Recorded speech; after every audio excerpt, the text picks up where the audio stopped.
chiffre ny 2017 zany a fonctionnement miaraka amy investissement total fonctionnement miaraka investissement io a 2 milliards 531 millions 893 596 zany hoe eo amy 2 milliards 600 millions io zany 2 milliards 600 millions eo zany a ny total ny fonctionnement sy investissement io nandaninan'izany moa zany a de mazava aloha fa misy ao amin'ny budget am'le resaka dépense ire moa zany a dépense de misy mizara azana hoe anakiroa maventy misy de ny karaha mampiasa de ny ataontsika hoe fonctionnement moa zay fonctionnement de investissement mitovy am'le recette any koa misy recette de fonctionnement misy recette d'investissement de amin'ny dépense ndray de misy dépense de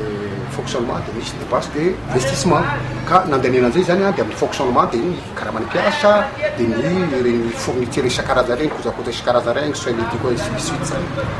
de ny investissement de ny amy investissement ndray a de mazava loatra moa zany fa amboarina fotodrafitrasa ohatra sahala teto amy commune zao a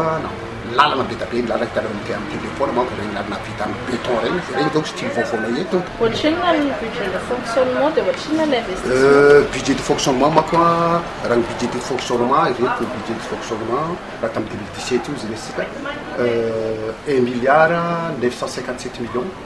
1 milliard 957 millions ny fonctionnement